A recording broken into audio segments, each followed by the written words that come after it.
Coming in here. That's me back when I went into the FBI.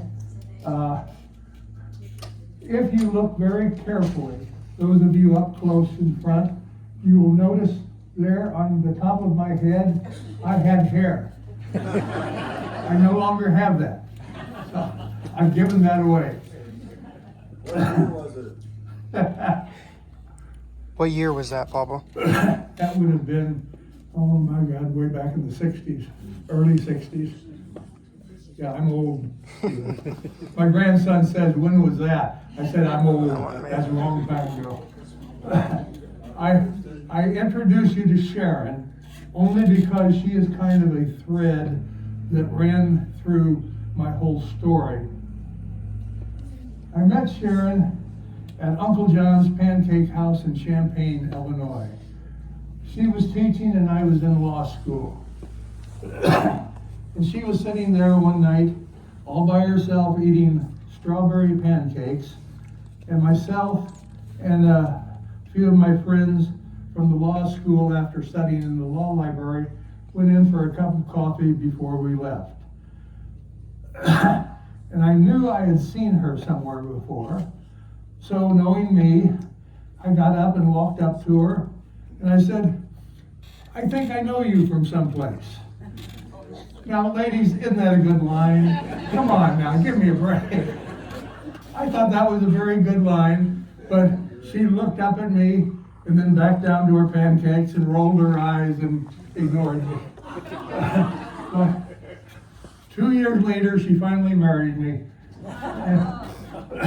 We went to the Poconos for our honeymoon, and from there to Baltimore, where I was an agent. This was her school. It was an inner city school in Baltimore. Inner city schools are not like Bloomington schools. They ask you one question only. That's the whole interview. Do you have a valid teacher's license? If the answer is yes, you are hired on the spot. No other interview. So she was hired on the spot since she's got a master's in guidance.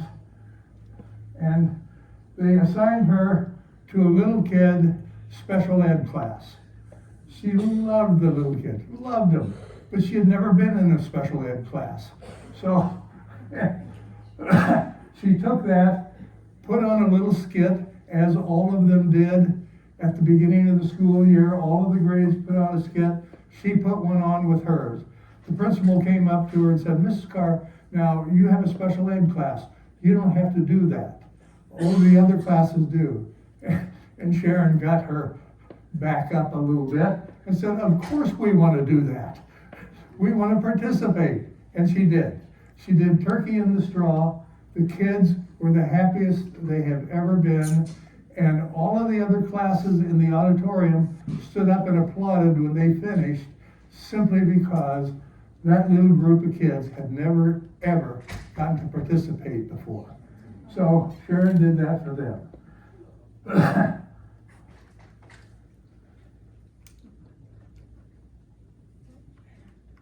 We've forgotten one in here, Candy. There is, before this one, we have a picture of Father Philip Berrigan. I think he might be later. Pardon? He is later. Oh, is he in Baltimore? Okay. This then is what is known as the block. The block is a group of strip clubs and sex shops that run a 2-block area on the 400 block East Baltimore Street. It actually ended on the east wall of the police station. And we had, on Friday and Saturday night, we had policemen out here in the street, this 2-block area, governing traffic. They were traffic cops out there because the place was so busy on Friday and Saturday nights. This is the 2 o'clock club. Blaze Starr owned the 2 o'clock club. Blaze Starr was one of the most famous strippers anywhere around. She kind of was like Gypsy Rose Lee. Everybody had heard of her. And this is the 2-block area. And the whole area on both sides of the street were nothing but strip clubs and sex shops. Over here, in this corner, was the Gaiety Burlesque. That didn't show up in our picture. And here's the other side of the street, but the same 2 blocks long. And having just gotten married at 10:30 or 11 o'clock at night, on Friday and Saturday night, I would go into the room, I would put on my suit and my necktie, and I would come out and tell Sharon, honey, I gotta go to work now. And she'd just roll her eyes and, didn't say anything. She knew where I was going. Now, think about it now, all of you. Can you imagine what the FBI has to do with strippers? Why does the FBI care about strippers? Well, actually, there are 2 reasons. My reason was for security. Because what we did, my group, we would go out there on Friday and Saturday night, and we would follow all of the diplomats from the Eastern Bloc countries that had their offices in Washington, D.C., which was only 35 miles away. They loved the strip clubs over here in Baltimore, and they would be over here on Friday and Saturday night. And so we would have to follow them in and out of all of these clubs.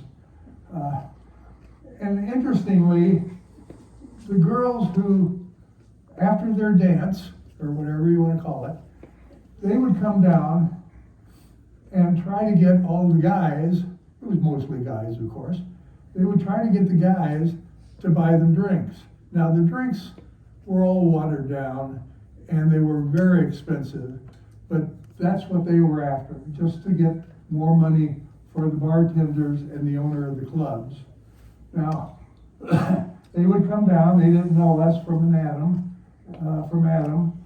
so they'd come down and try to get me and my partner to buy them a drink too, and they'd kind of pat you on the shoulder and try to be nice and everything, but the minute they touched the gun on your side, the conversation stopped. They turned around and left as soon as they could, get as far away from us as they possibly could. But it was a good, interesting job. Sharon wasn't too crazy about it, but we had just gotten married, so she's the only one I cared about anyway. Now, this is a very interesting story here. This is Father Berrigan, a Josephite priest, Catholic priest.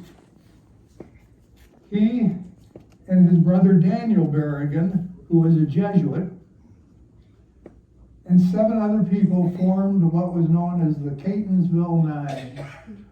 And the Catonsville Nine was the most well-known anti-war group of activists in the country. They were very well known. And one day, my involvement with Father Berrigan, nicest guy you would ever meet. I mean, he's just super guy. He and 3 others of his activist group walked into the custom house carrying buckets with them. And it wasn't like today's courthouses. You could walk into a courthouse without being frisked or anything. And they all had buckets with them. And they walked into the room where all of the selective service, the draft cards for the state of Maryland were kept. And they took the lids off the buckets, and they were full of chicken blood. And they poured the chicken blood all over all of the selective service records for the whole state of Maryland. Then they ran out, and they chained themselves to the door of the customs house. Well, 2 of us got a call, myself and Jack Hannigan. He was an older agent, I was a younger agent. The older agent, he moved a lot slower. He didn't want to go bother with all of this. But we got over there to arrest them for having done that. Well, unfortunately, they were chained to the door, and we couldn't arrest them. We couldn't take them away. So I went over and I called the local police department, saying with hat in hand, would you guys find us some bolt cutters and bring them over here to the custom house? And an hour later, they came over with the bolt cutters. So we had an hour to spend with Father Berrigan, just talking about stuff, you know? That's why I say, nice guy, super nice guy.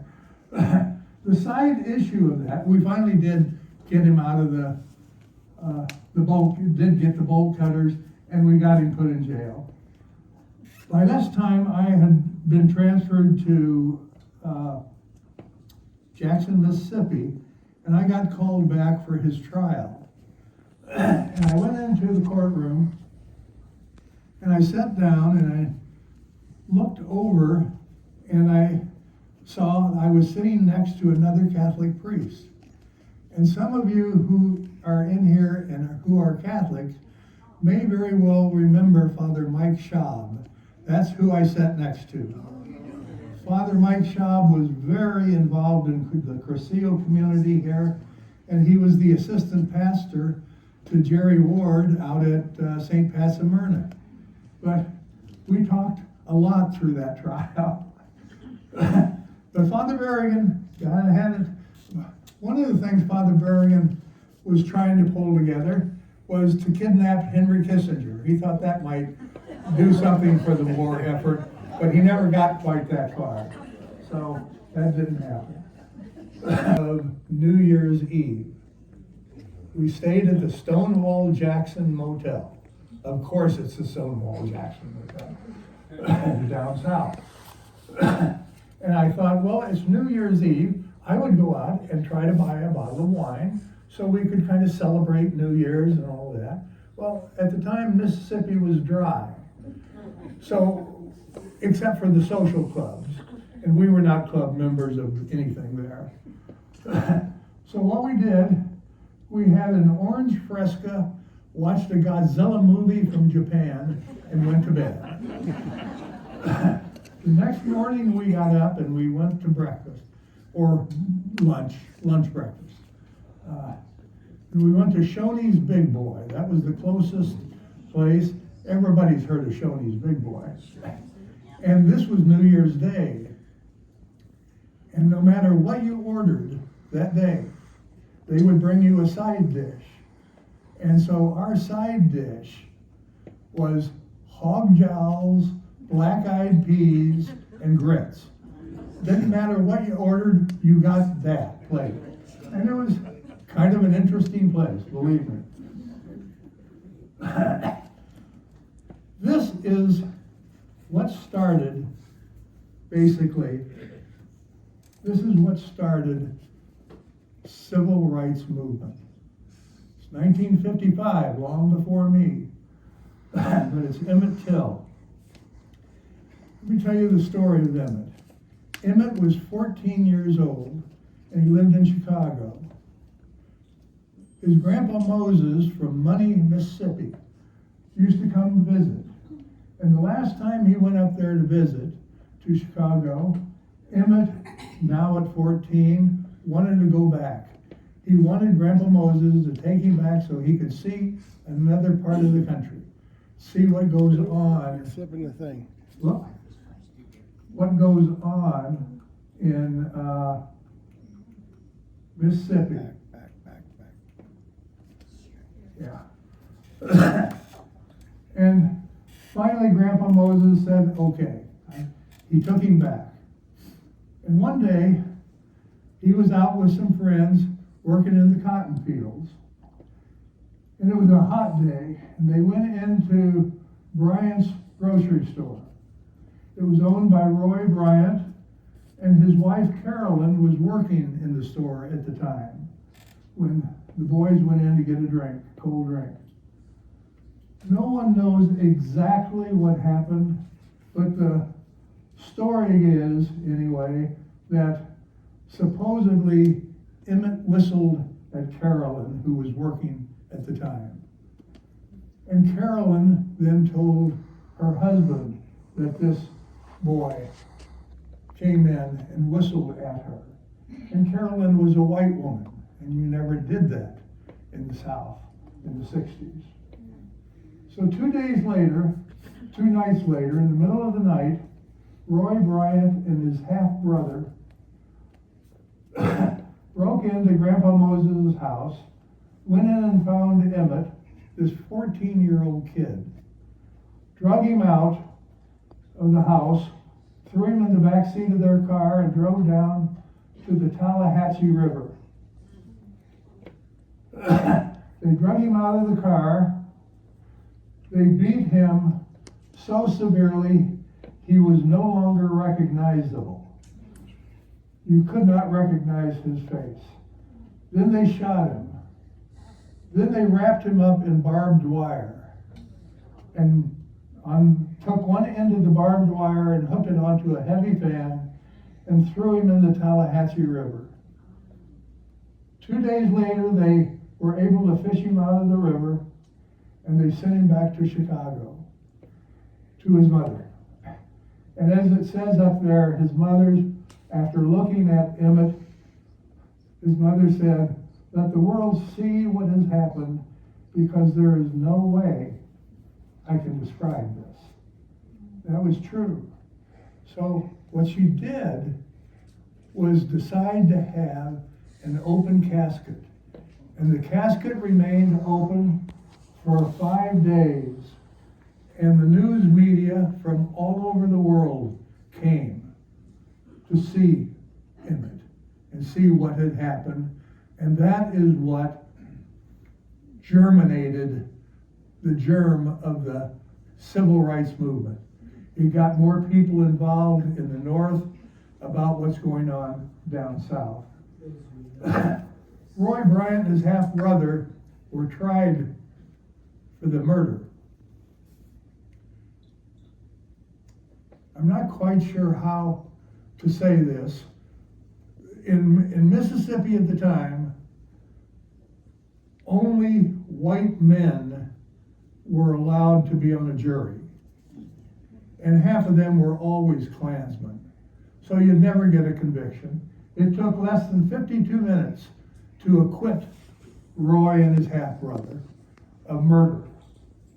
And immediately after they were acquitted, Look magazine paid them $4,000 for the story, the gruesome details of how they had killed Emmett Till. And since double jeopardy was there's no way you could try him again, so they could just generally say anything they wanted to about how they killed Emmett Till. Unfortunately, nothing could be done about it. The biggest tragedy of this story, in my opinion, is that in 2007, Carolyn, who's now an old woman, in 2007, she recanted her testimony that she said that no, Emmett had never done a thing. She didn't even know who Emmett was. Nobody whistled at her. Nobody touched her. Nobody did any of that. So the federal government was going to try her for that because she had caused his death. But then she died before they had the time to do it, unfortunately. And that is what really started the civil rights movement. Now, this is an interesting part. When we moved to Mississippi, Jackson, Mississippi, we got an apartment, and one day we were walking down the street, the main street of Jackson, and Sharon said, "Gee, I'd like to get my hair done." And so we were looking around. Sounds like a woman, doesn't it? and this was the era of the big hair. I mean, Sharon had so much hair, you could not run your fingers through it. She had that much hair. But she found this one beauty shop and she went in there. And it was owned by Johnny May Hawkins. And Johnny May Hawkins took one look at Sharon's hair and said, I want to do her hair. And so the boss came over to do that hair. And she did that hair, and she was so proud of what she came up with that she called a photographer. And the photographer came in, and that's what that little thing around Sharon's shoulders is. They brought that in there. They took her picture, and Johnny May Hawkins sent that picture to every beauty shop magazine in the country, thinking, I don't know, I guess you get credits or something like that in that. I don't know. I went back anyway to pick up Sharon, and and Sharon said, I said, how was it? How did it go? All that. She said, oh, it's fine. Even the boss did my hair. Her name was Johnny May Hawkins. And that stopped me very quickly. I said, honey, who? Johnny May Hawkins.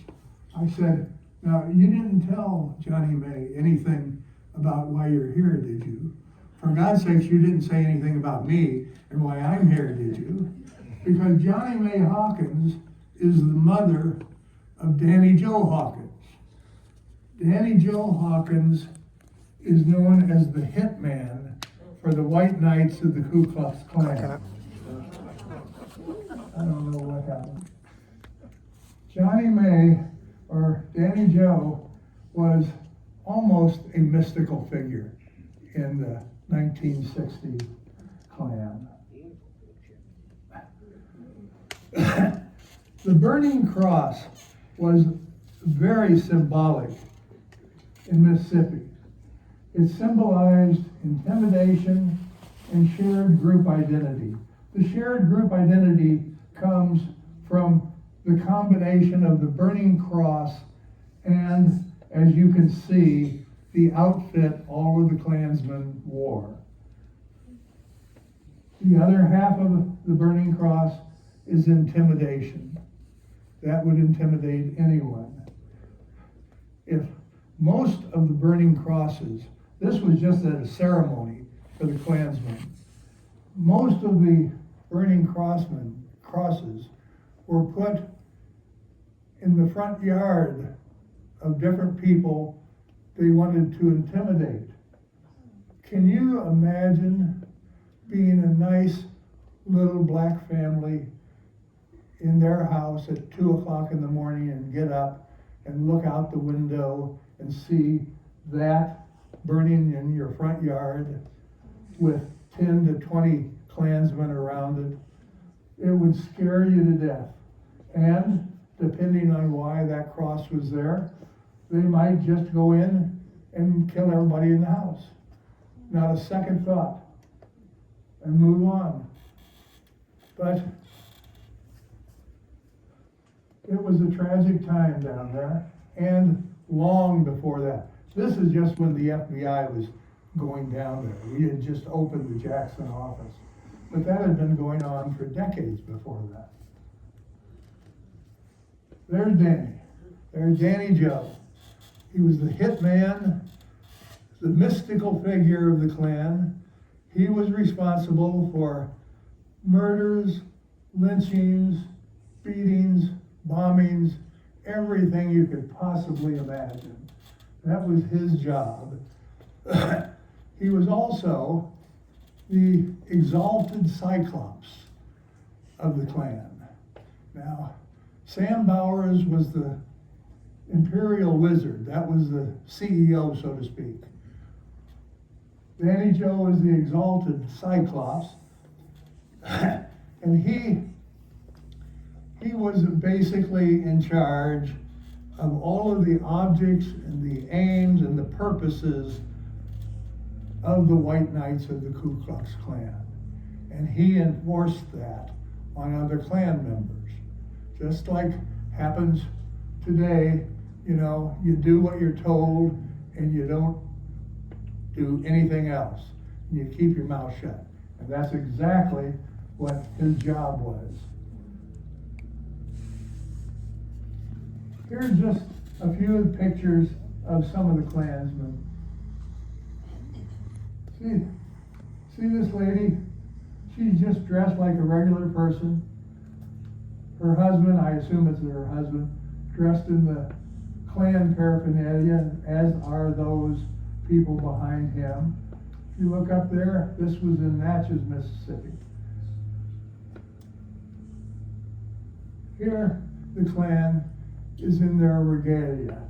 They are getting ready for a parade down Main Street of Jackson. All Klan parades went down the main street and the cars just moved to the side.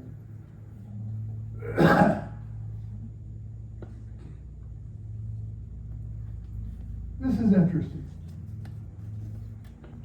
This is very interesting. Sharon, like she did in Baltimore, Sharon wanted a job. She's a teacher. She loved teaching. She loves kids.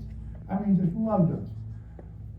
So when we were in Baltimore and found out I was being transferred, she wrote and called the Jackson,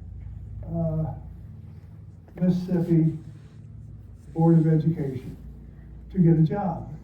She said she wanted a job.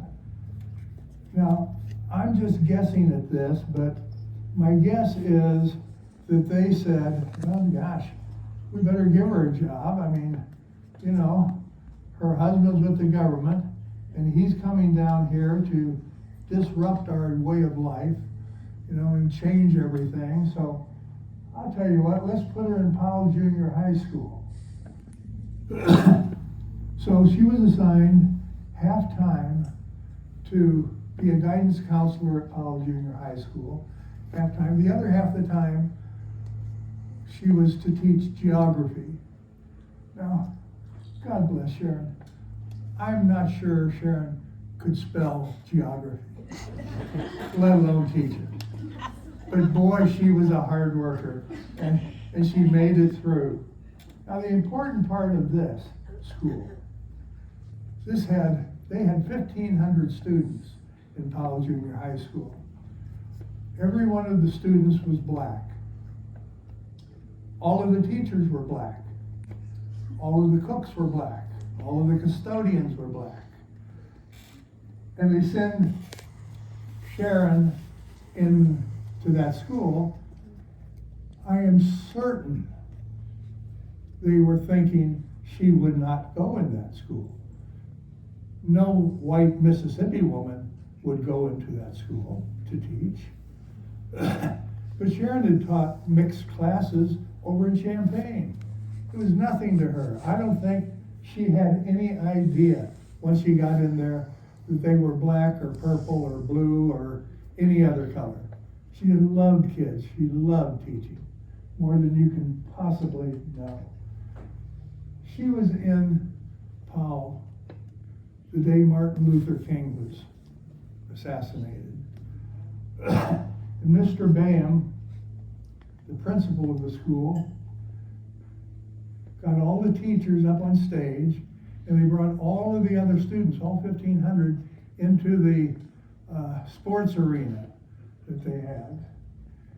And the teachers were up on the stage, holding hands and saying prayers.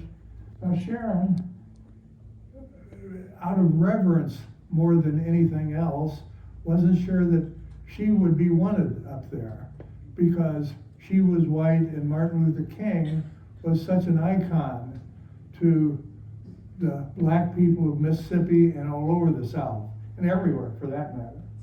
So she was by the edge of the stage and wasn't sure that she was, wanted, basically, up there on stage with all the rest of them.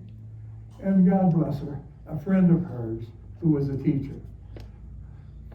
Named, of all things, her name was Fitzpatrick. It's the only Fitzpatrick, the black lady Fitzpatrick I've ever known in my whole life. But she walked over to the edge of the stage and looked down at Sharon and said, "Hey, Miss Lily White, you get up here. You one of us now. You belong up here." That made Sharon feel so good. So she could get up, go up there, and there is that little face in with all the other teachers holding hands and saying prayers for Martin Luther King. But she loved it. She loved it for a long time. Oh, I might mention, while she was enjoying her life, my partner and I were just coming out of the administration building at Tougaloo College, which was right outside of Jackson, Mississippi. Tougaloo was an activist type college. It was mixed races, but they were all against something, not in favor of anything. And we were walking out of the administration building when Martin Luther King's assassination was announced. And students then poured out of the dorms into the street there. About the same time, the two of us came out of the administration building with our nice little suits and ties on. It didn't take too much knowledge to figure we don't belong there, and the students did. And so they were up in arms to begin with because of the assassination. And we were made a beeline for our car, and they made a beeline for us. We were able, there must have been 300 of them out there. And while we were armed, you know, we had revolvers back in those days, not the automatics. A revolver will hold 6 bullets. So that would be 12 bullets between the two of us. And there were 300 people out there. So that's the same as having nothing. I mean, absolutely nothing. So we made a race for the car. They made a race for us. We got in the car and got it started, thank God. They had picked up brickbats and rocks and everything else, thrown at our car, broke out all the windows of the car, but we were able, by the grace of God, I guess, to be able to get turned around and get out of Tougaloo College at the time. It was an amazing event, and I was in the Bureau for many, many years there. And I have to tell you, it is the only time I was really afraid. But what was I didn't know we were going to make it.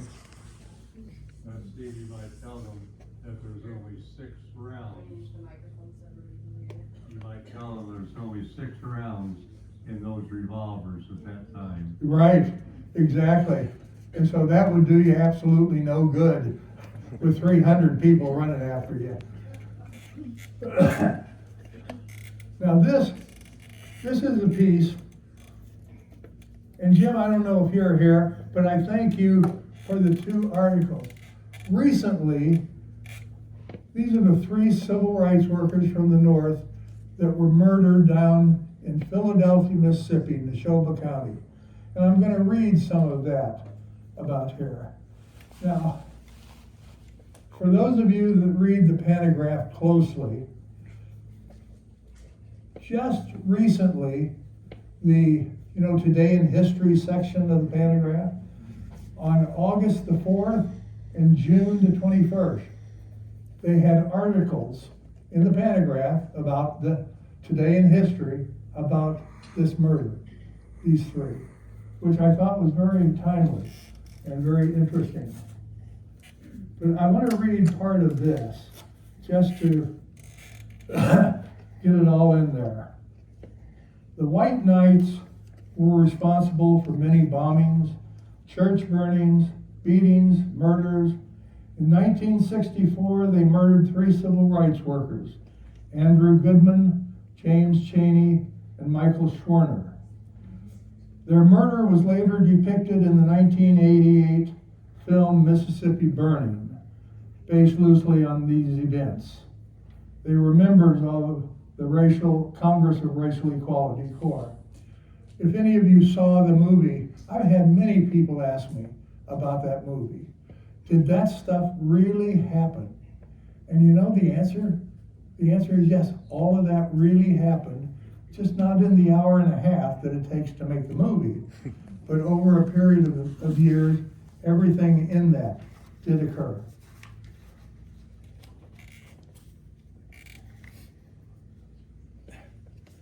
The White Knights leader, the Imperial Wizard Samuel Bowers, had targeted Schwerner because of his efforts to promote racial equality and because of his efforts to encourage black people to register to vote during Freedom Summer.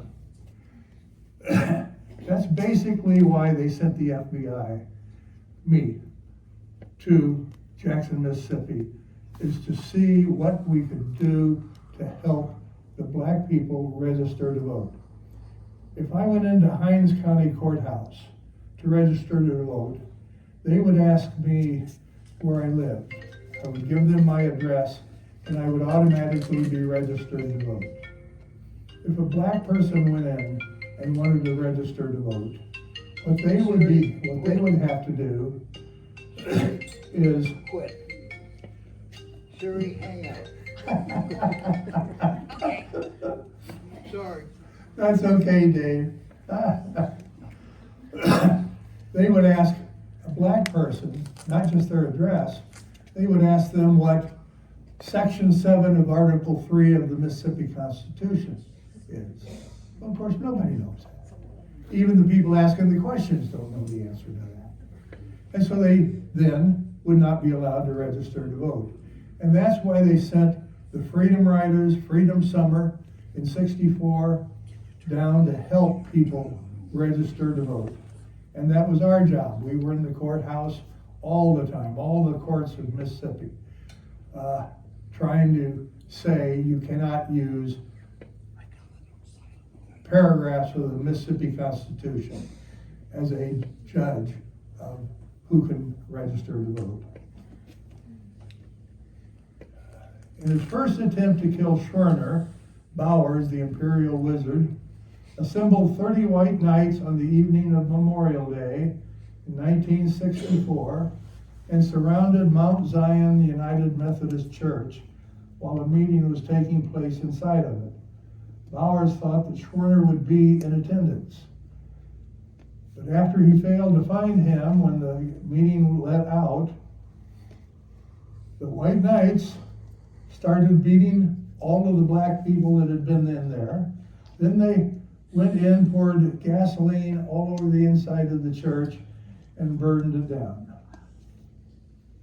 At the time of the fire, Schwerner had been in Ohio working on helping the National Council of Churches find more students who were willing to participate in the Freedom Summer Project. When he found out about the church burning, he decided to drive back to Mississippi. Accompanying him were 21-year-old James Chaney, a black man, and Andrew Goodman. They were headed to Longdale in Neshoba County, where Sheriff Lawrence Rainey and his deputy Cecil Price were members of the Klan, although the Klansmen never publicly announced that. On the afternoon of June the 21st, Price stopped a blue Ford station wagon on Mississippi Highway 19 for allegedly speeding inside the Philadelphia city limits. Inside the station wagon were 3 civil rights workers. James Chaney was driving, and Goodman and Schwerner were in the car. Price arrested the 3 workers, allegedly on suspicion of having been involved in a church arson, which is somewhat ironic since they had just burned the church down the day before, and locked them up in the county jail. During this time, he denied their requests for the phone call and instructed that anyone who called looking for them be told the 3 men were not there.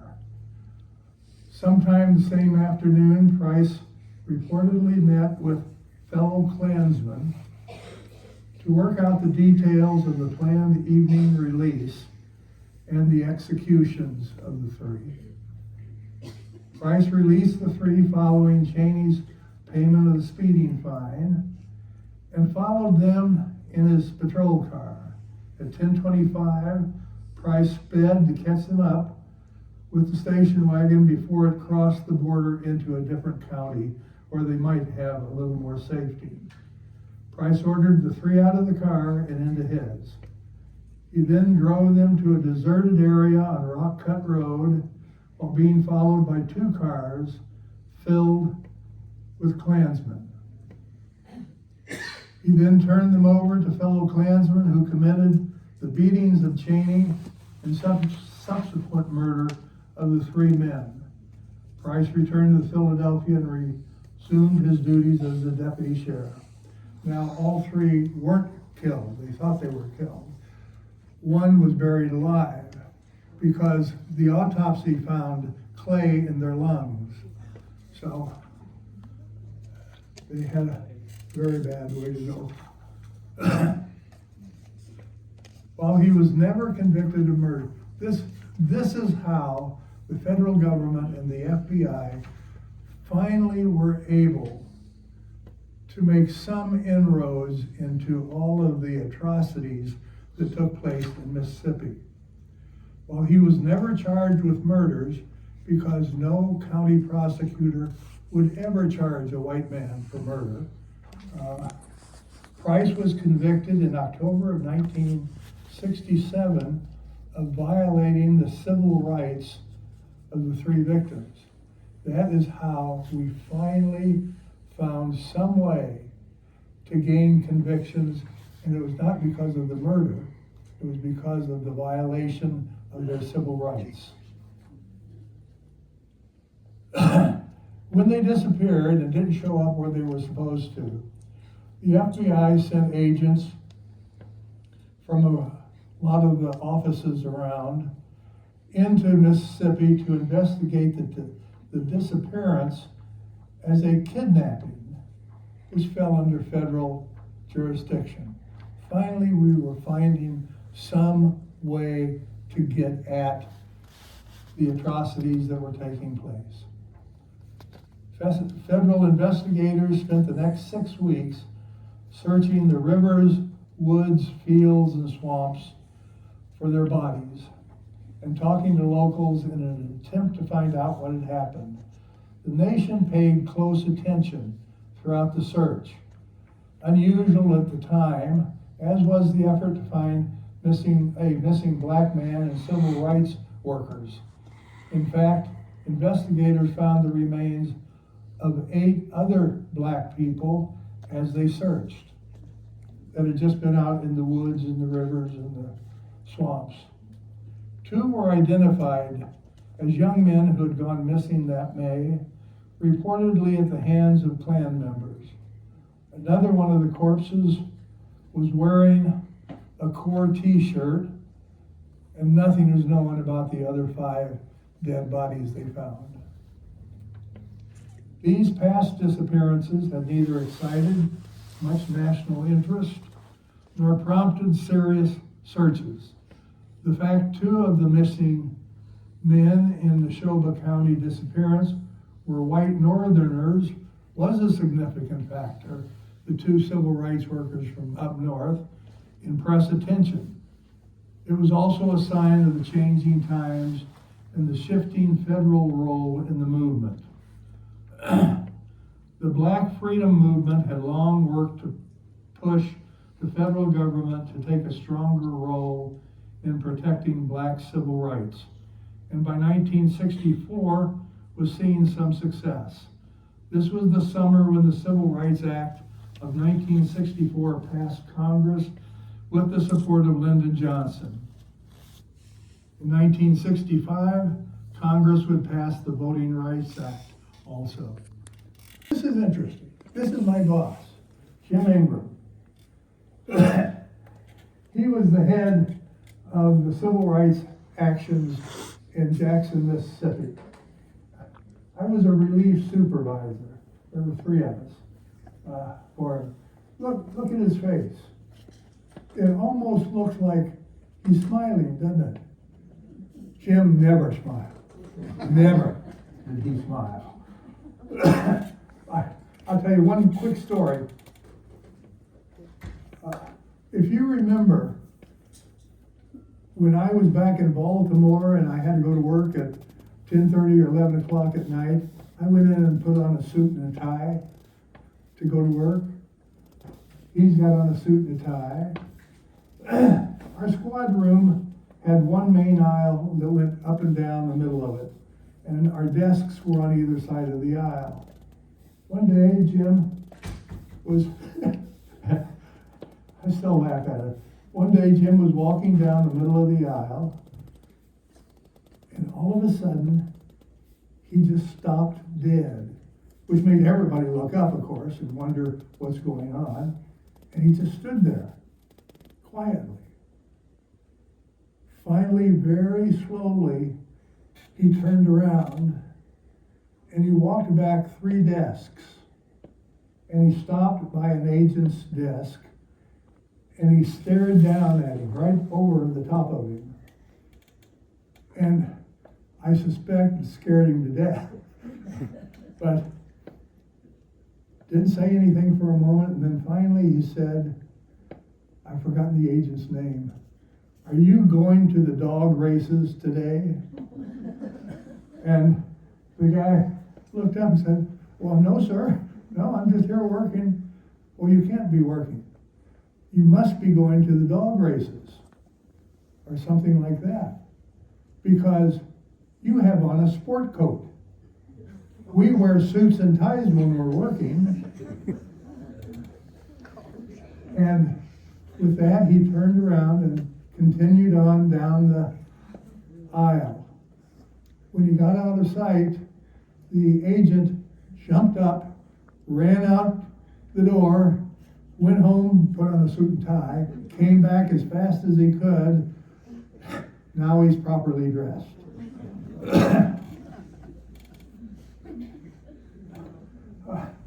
Okay, here's a little school teacher.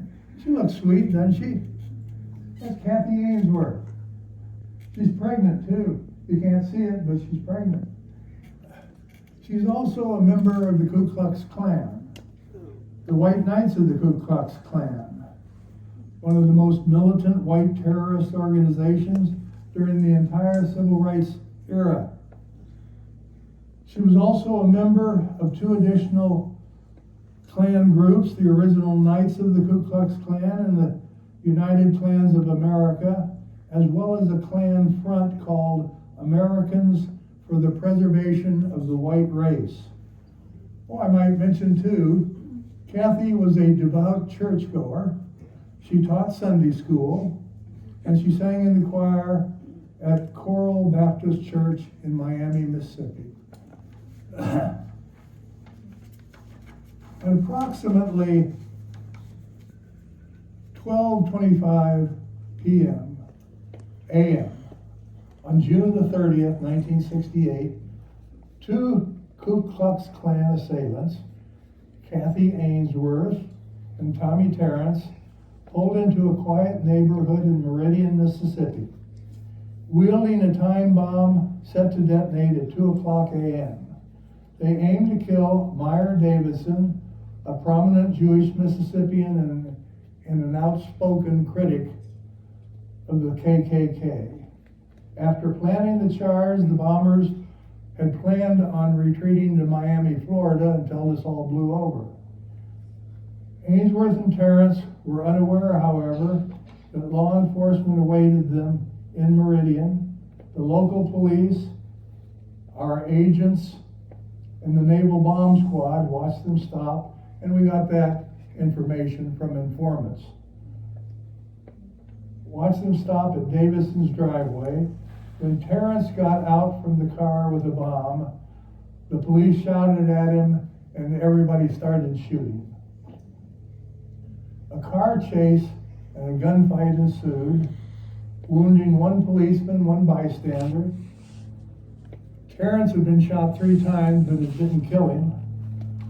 But 26-year-old Kathy Ainsworth, a pregnant school teacher, is the only known Klan's woman ever killed by law enforcement. And she died, she had been shot in the neck as all the bullets were flying back and forth. The car's owner was Danny Joe Hawkins, the hitman who had helped Kathy bomb the Temple Beth Israel. He was supposed to be there in place of Kathy, Danny Joe, with Terrence. But he had other things to do.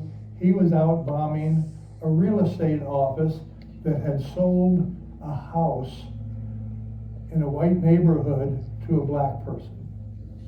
And so he was bombing the real estate office, and so she had to go along to drop off the bomb.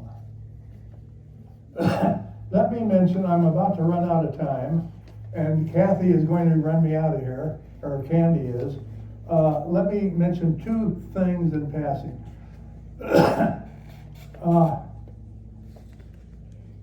Before I left Mississippi, I worked with Sheriff Leonard, who was the Deputy Attorney General in Washington, D.C., on the desegregation of the Mississippi school system. My comment about that is it cannot be done when you're sitting behind a desk in Washington, D.C., moving little stick figures around, and you've got hundreds of thousands of these little stick figures. You cannot desegregate a school system. Never having been in the streets of Mississippi. It can't be done. Because what happened, as they were moving their little stick figures around in Washington, D.C., is the white people went out and built charter schools in some counties and moved all the white students into the new charter schools. And the black schools, or the public schools, were left just to the black students, so they had accomplished nothing except more cost in building the white charter schools. It's just a dumb way of doing it, and that's only my opinion. The last thing I'll mention before Candy runs me out of here is my last job before I came back to Illinois. I was given the duty and a group of agents to drive around the state of Mississippi to have the owners of all of the gas stations in the state of Mississippi paint the bathroom doors. Most went along with us. We would go in and talk to the owner and explain to him. But the 1964 Civil Rights Act gave us some new powers, and that was one of them. And we went all over the state and had them, and for those who resisted and would not go ahead and paint the doors, probably had no right to do it, but I hired people to go paint them. And what we did was paint all 3 doors. There were 3 doors on all bathrooms in gas stations. Men, women, and colored. And that was a violation, and we had them all painted over. So you would go into whatever bathroom was empty at the time when you went back. But other than that, before Candy gets too mad, or Shelby, I will, and we're almost been an hour anyway. See, sometimes I run off and talk too much. Do any of you have any questions? I'll come with the microphone so everybody can hear the question. Okay. Oh, that's right. She told me I was supposed to repeat the question. Well, hopefully it will. What did your wife think about living in Mississippi, and did you have any children when you were living there? The question was, did my wife mind living in Mississippi and did we have any children there? We did not have any children. We weren't going to have any children until we got back to Illinois in a more normal kind of job environment, to be real honest.